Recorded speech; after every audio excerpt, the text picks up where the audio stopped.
We have seen protests erupt on New York City universities as well as around the world, most notably in Columbia University.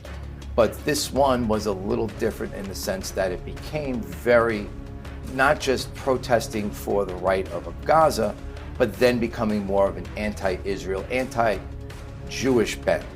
And that became a problem for the students at large. I've been to numerous protests. This protest seems a lot different. How well it went, how quickly it went. You're seeing tents that all look relatively the same, probably purchased from the same company, all throughout these universities, similar if not the same type of tent. So there's somewhere along the line, there's money coming in, but where is that money coming from? We don't know. So who knows if this ever comes back for another purpose. And we've seen these things ebb and flow, but now you've seen a very unified movement, not just in Columbia University, but nationally within the universities, where all these students who were protesting now have been kind of trained and educated by these outside agitators.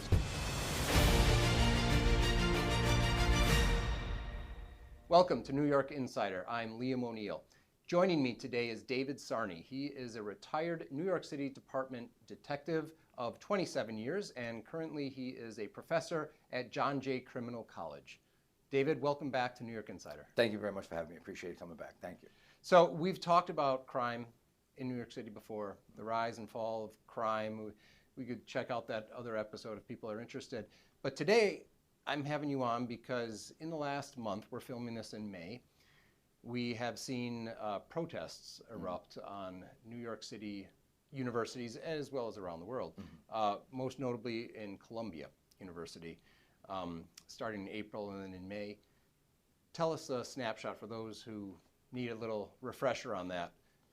What went on there? Describe the scene. Well, you're dealing with the situation happened in the Middle East. You have an invasion of Israel by Hamas. Murders, rapes, kidnappings take place on October 7th. And then somehow the switch was moved from a pro-Israel slant to now all of a sudden the Free Gaza movement came into play. And you started seeing protests that are pro-Palestinian, which have been going on for decades, but it seemed to be a little more engaged, I think more involving higher areas of learning, higher colleges, universities, particularly Columbia being one of them. Columbia's had protests in the past, but this one was a little different in the sense that it became very, not just protesting for the right of Gaza, but then becoming more of an anti-Israel, anti-Jewish bent. And that became a problem for the students at large. The protests got larger and larger. The groups began to house themselves outside Columbia, inside the university, and eventually, at least the first time, the police had to be invited to go because this area is owned by Columbia University. The police department cannot just go into a private facility. So we had to be invited in a sense. So when they were invited, they came and cleared up the first protest, moved them out, and then the second protest come in when they take over the hall. It was next to a dorm. It was a college facility. Again, that's a burglary, which by law is because they break into a place, commit a crime, they damage property in there, criminal mischief, and the police again had to be invited in by Columbia University to remove those people from that place. Okay, and that was beginning of May? About May, yes. About May. And describe the end, that second visit. There was kind of like a midnight sting operation. Yeah, a lot of times when we do they do takedowns of these protests, it's usually in times where it's best to limit the amount of danger to the officers and at a time where they least expect it. So we've had those issues. We did that. I think that was done in Zuccotti Park in the Occupy Wall Street movement. Many agencies have utilized darkness in order to do this, and this was one of the ones they did. Because we have the resources, we have the lighting, we have the manpower, we can handle this accordingly. And it was done relatively without any major incident taking place. No deaths, no serious physical injuries on either the police department, or even the protesters that were there. And then it was pretty cut and dried, right? I mean, when the police force went in and they showed they meant business, the hall was reclaimed. They were escorted out. I think there were some arrests made. There were arrests made. They were actually arrested. They were placed in a bus, brought down to the police department, One Police Plaza, where they processed any arrests that could not be processed at the precinct level. So they were there and then released from custody from there. Mm-hmm. And since then, it's pretty much abated. I mean, we see little sprinklings here and there, but nothing like that free zone, right? This occupied zone. Yeah. You haven't seen that come back. It seems it's dissipated now. You've had a lot of commencements taking place throughout the United States, and we have not seen something similar like that recurring yet. Mm-hmm. But again, you're still dealing with a topic and an issue that's still ongoing. I don't know if they're just reassessing, reevaluating what they're looking to do to see what the next step will be, because now what you've done is you recruited all of these kids who are looking for something. We may not like to call it this, but it's sort of like initiation and membership. You know, gangs do this a lot. They find kids who don't know where to go. This gang, in a sense, found kids who've been taught in school, have some sort of education, and found a way to develop a hive mind behind their belief system. A hive, beehive. Yes. A group mentality. Right, and then they've become, there's like a comradeship there, a friendship that develops, and now you have released them, which means they're not gone, because now you have a lot of social media and contacts. So who knows if this ever comes back for another purpose. And we've seen these things ebb and flow, but now you've seen a very unified movement, not just in Columbia University, but nationally within the universities, where all these students who were protesting now have been kind of trained and educated by these outside agitators. And now, who knows what the next step will be? You're going to have national conventions, Democrat and Republican national conventions. So this could be a precursor to seeing what they could do at that point. Another hot summer people are talking about. Yeah, there's a lot of things. Yeah, you described, I mean, one thing backing up, you said, I think you said, it kind of like there was a switch that was flipped, so to speak. And, you know, college universities in America, I mean, for the last 60 years, 70 years, have been these seats of protest. I mean, it's kind of something that defines the university experience sometimes, in a way. Right, young adults exercising their free speech. But you're saying that a switch was flipped and that there's something different about this protest that you saw. When you see Can you go into that a little bit more? Absolutely. The street protests were happening, and they were closing the streets, and then they were starting to lose, I guess, momentum in a sense, because people were actually getting very angry that they were protesting. Again, the pro-Palestinian street protests that we've seen since October 7th. Yes. And closing down of the Holland Tunnel, etc. Yes, Manhattan Bridge, Brooklyn Bridge, you name it, that's what they've been doing. They saw a little bit of pushback, but so now they moved into these institutions of learning, colleges, where now the property there has been easily accessible because the college administration wasn't really sure if they were going to shut them down or not. Is it a free speech issue, or is it a public service issue, or is it a public nuisance issue, or is it affecting the student body overall? They determined to kind of let it be. So there was ambivalence on the university leadership. I would say ambivalence and a lack of true initiative, because I think once you infringe upon the rights of the students who don't want to protest, that's where administration has to go. We have to maybe reassess our understanding of what this protest is, because they were blocking students from coming into the school. They were blocking professors from going to school, and then also professors were joining in, which is another dynamic into itself that, as teaching for as long as I have, both the high school and college level, and even as a detective, I do not give my political stance or opinion in my classroom or stand with any organization, because I'm here to educate and inform. I'm not here to indoctrinate and create that atmosphere that now I'm no longer accessible because I have a certain a matter of opinion. And my opinion doesn't matter. What matters is teaching and educating these kids so they can think for themselves, not for me to think for them. So you think the professor's role at Columbia certainly made a difference in encouraging the protest, encouraging the occupation? I think there's an issue that we have to look at as to are these people working to educate kids, or are they to indoctrinate children? Big difference, I think, between universities, right? I mean, this didn't happen at John Jay. I've been at John Jay for as long as I have. We've had protests, but nothing to the level that I would say that Columbia had or NYU had. So it's a different perspective. I think it's also because it's a community college and it's college criminal justice. So you're working to achieve justice. I think these protests were to do something, but I don't think it necessarily was always about free Gaza. I again, using my opinion from seeing how this was organized, the ability to organize as quickly as they did, so many flags, so many of these describe tents. that. Describe that. I mean, how did it get so big so fast? That's the question. And what did it look like? I mean, I've seen organic protests in the past where you don't see the amount of signs that you do.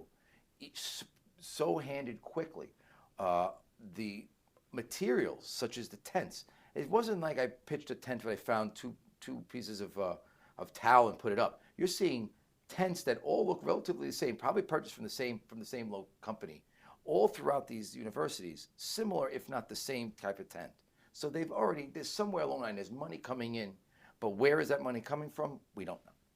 Yeah, there have been, I mean, you can do a search and there are numerous articles out there and even, fairly extensive reports, people digging in and concluding to differing degrees of evidence that there is this dark money somewhere behind this.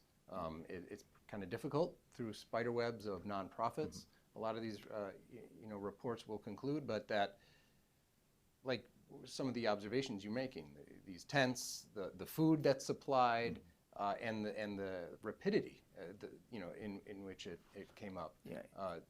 Something it's not necessarily an organic. Yeah. Oh, I don't think so. Just for the fact that we've seen protests in the past. We've seen protests against police brutality or an incident takes place, and you can see the difference in type of the style of protests. They're all doing the mask thing. They're all doing they're all organized. Like they're creating human chains. This is not just a protest of anger. This is a protest that's organized. And how do they get organized so fast? Obviously, college students may know something, but they don't have the funding for this. They don't have maybe the technical skills to teach that type of how to protest like that. Someone is coming in to do that. We know there's outside agitators and people who are in certain organizations that are doing this. And I don't think as I said, I don't think it's necessarily just on a Gaza thing. There could be a look to doing continued protests in the later future. These are just test first. These are just tests. Test runs. I've seen the could RNC see protests. More in the future. I don't doubt it, because now you've now fomented a very vocal student body, kids who have this virtuous attitude, a perception to what they're doing, and they've already contacted social media. They're all already engaged. They've already probably gotten information from these kids. They can know it, and they'll just like anything else. When they can start these up, they'll start them up again. How does that compare to the summer of 2020 with BLM, Antifa? They were organized too at certain points, because you had violent instigators in these protests. Antifa being one of them, Black Bloc. Even though the government doesn't believe in them, there is a loose organization of anarchists that are always out there looking to foment more situations. And I think many of them have been in these protests, and they're just cultivating a new group, a new clientele, a new membership in a sense. 2.0? Is it an advanced version? It's a possibility. You can see protests have been around forever. I've been to numerous protests.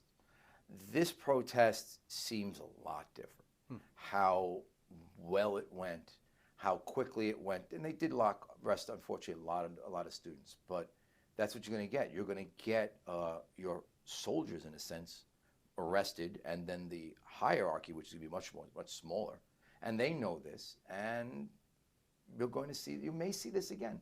You're going to have the RNC and DNC taking place. So Republican, Democrat, National Convention. Yes, and you're going to have raucous year all the way up to November and beyond. Perhaps. Exactly, and November, who knows what will happen, and it's on both sides of the issue. If you have left and right wing, it doesn't necessarily matter who it's going to be, but you're developing, you're teaching guys and women, men, women, anyone, all these protesters, that it can be done, how it can be done, how can you pretty much disable a city by doing similar things. Like they've closed highways, they've closed bridges, they've closed tunnels, and there's very little police can do other than react to that. Yeah, are there, I was going to ask, they're only reacting. Do you think there are no lessons learned? Lessons learned, we know they happen. We are bound by law not to, we cannot do, we can do counterintelligence and counterterrorism, but we're limited in what we can get. We can now obviously obtain resources, obtain information, social media and the like, whatever it's going to be. We have great people to do that. But to stop them, you're not going to stop protests, and that's fine. You don't have to. But the types of protests that are happening that are have become violent, and I think they took a step back right now.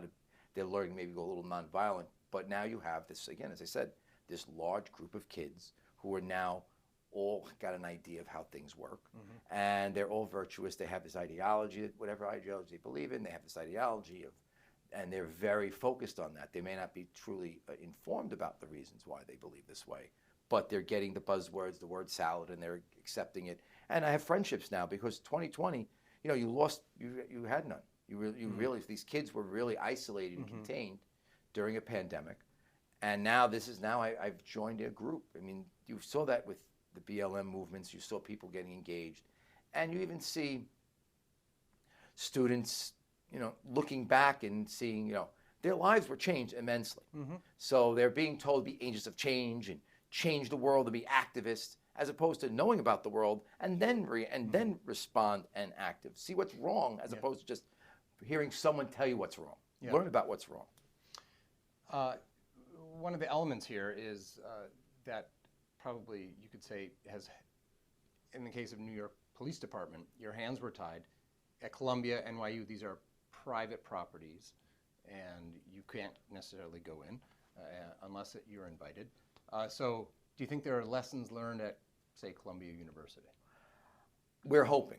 I mean, administration should realize that what they allowed to have happen will probably happen again if they don't take a zero tolerance stand to that. And you mentioned Fordham University took a different approach. Fordham University was very zero tolerance. So they said once that started up, they immediately allowed the police come in to shut that down. That's a positive. And it's nothing wrong with protesting, but this protests they're not about something. They're excluding. If you're talking about inclusivity and we're protesting to make a better world, it seems to be they're attacking a community and they're destroying. College is for everybody. It's not. It seems very selfish, not selfless. And if they're looking to benefit and benefit society, a protest is great, but there's a lot of other ways to utilize that energy. There's so many issues in New York City that you can look to benefit, to improve the mentally ill, looking to look at the laws, look at the mental health laws in New York State, look to change certain things that you might deal with. But you're worrying about something that you have very little control of, but that's not what they're looking. I don't think that's what the organizations that are behind this are looking for. They're looking for a cadre of foot soldiers, in a sense, to pursue whatever goal they want. What do you think of this? I don't know if it's an accusation or let's just call it an opinion. Before, I think it was April 15th, right, when these protests really went into high gear and the tent cities, started springing up on these universities. Before then, as you mentioned, here in New York City, they were closing down Holland Tunnel, the several bridges, et cetera, marching up and down the big avenues. Sometimes they got permits. Other times they didn't. But even when they got permits for protests from the city, they harassed, or they got too big, or they were too loud, or they were too long, and they were stretching the limits, breaking, the spirit of that permit. And so this is my question: is there a parallel between the city, in this case the police, not doing enough when those permits were violated, and how Columbia responded? Okay. When it comes to police interventions in these type of things, we're bound by the First Amendment rights that people have. We're also bound by an agreement with the Attorney General's office, Letitia James, in how we handle protests. Okay. We being the police department, I keep saying that because I'm still kind of mentally in there, but I'm not there. But what happened in the past, the way protests were handled by the police department, was a very reactive response and proactive, where we were doing what they called kettling. We would surround an area of individuals who were protesting. We'd ask them to leave, and if they didn't leave, we would just surround them. They used to use orange netting, and this was then the RNC, and it was frowned upon. Rightfully so, good, bad, because some people who were kettled in this were not people who wanted to be, who were in part of the protest. So as a result, there was a memorandum that between the police department dealing with these situations of protest. So now there's a multi-tiered level of how you respond to them. They wanted to eliminate the usage of what the Strategic Response Group is, SRG, which is that like a riot police? A task force. It used to be called the task force. These are 5 boroughs had them. Actually, the 7 Manhattan, South Manhattan, North Task Force. So we had task force. They just changed the name to SRGs. That's all. It's a change of name. And they're trained a little bit more. Are they the folks that go in with shields and face masks and batons? Right. Well, there's the issue. That was one of the things that was done. You've seen the street protests that were going on. Police were not, and they always say the word riot gear. Yeah. As far as police department equipment's concerned, we're very limited in what's considered riot gear. The riot gear, if you're talking about wearing a helmet, and the helmet's worn primarily for protection, and the face mask, because prior protests, people have thrown rocks, bottles, frozen bottles of water, feces, and the like. So that's one reason why we wear it. A shield is also, it's usually a plexiglass shield. It's not any heavy unless we're doing a heavy ballistic shield. So you're going to have a clear acrylic type of polyethylene, polystyrene, whatever material it is, plastic shield, they may utilize that. And also the utilization of what they call flex cuffs, which you'll see all these little plastic cuffs, they're all ready. Zip ties. They're kind of like a zip tie in a sense, because they're easy to have, and you can cut them. That's not the problem. You don't lose handcuffs, and financial thing also. So that's been limited. And when that got limited, you have seen the protests that were the street protests, where they seem to have gotten very violent. And the police are wearing... Those plastic items were limited? Yeah, the plastic they don't like to see zip ties, because zip ties are considered forceful, and that was one of the arguments about the zip ties. So they moved the SRG out, and they had to be authorized to come in based on the organizational chart for protests. It would be a chief or above. I'm not sure exactly. This was a city council move. This was an agreement with the AG's office, with the Attorney General's office, because there were lawsuits from prior protests, and the way to mitigate that, their belief is to set up a particular set of guidelines for the police department to engage protests in the future, as opposed to we had in BLM, RNC, Occupy Wall Street, and prior ones. So that was changed, and with that change, you've seen those protests where protesters seem to be a little more engaged in attacking officers at these protests than they were the old way. And also, they used to be in the old way methods of utilizing protest or quelling protests was the use of mounted horses. Okay. That has been removed from the equation. You've not seen mounted horses at these protests. And for whatever reason, again, that's probably part of the MO. I didn't remember seeing that particularly. But that was one item that they used to use as a way to get the block back. Because when you have protesters, they take over a block, they impede traffic, impede pedestrian and vehicular traffic, so we got to clear it. And they used to use horses. No longer that's the case. There was also nightsticks that we've had, or now we have what's called expandable batons. The nightsticks have been limited to almost non-existent within the police department. You only see people with what's called these expandable batons. The old wooden batons, or depending on the material, was usually a polymer type item. They were more defensive in a sense, where you could push people back if you need to clear the field. Now they don't have them, so now my hands are out there. My hands are out there. Is there a chance that someone's going to grab my hand and pull me? More than likely that happened, and we've seen that happen with these protesters. So when they fixed something, they created another problem. And I think we have to really reassess. And the other issue, again, with that memorandum that change in policy the police department seemed to acquiesce to that, because there was so many lawsuits pending from the prior protests, the BLM protests, the George Floyd protests, and this was a way of quelling those. So that's why we stepped away from that type of engagement. Okay, so in the last several years, agreements between the police department and the Attorney General's office has handcuffed the police or limited their response in these riot situations or protest situations. But in addition, there's this charge against the police department or I don't know if it's going to the police department or the city council or the attorney general. But in any case, I've had folks on this show who've talked about these protests prior to getting on Columbia, shutting down the tunnels and the bridges. They're just getting out of hand. And maybe they applied for a permit, but the permit is violated, and they're disrupting traffic. They're going into establishments and ruining public property, occupying some buildings here and there, and nothing is getting done. And so it seems to be a parallel of, not doing anything, and it grows with what happened at, say, Columbia. Yeah. It's a personnel issue sometimes too. How much personnel do you have available to do these things? And that's been limited with the removal of SRG unless. Yeah. So you've kind of live this bad and life. just hold on, the personnel issue, I mean, the police department is down, what, 10%? Yeah, about 34,000 police officers. And that's a number just on uniform. That's not including people who are on retirement or running their time, people that are on sick, long-term sick, or whatever. It's just a number that you have. So it could be a little less than that. Yeah. These are members in the department, but not necessarily members that are able to serve in the police department. In other words, working actively in the field. They could be long-term sick, burning their time from retirement or whatever it's going to be. So the police department is down. It's a personnel issue. They have limited tools at their disposal to tackle these things. We have potentially, you didn't use the word, but a powder keg just sitting there of trained folks, trained young people, usually.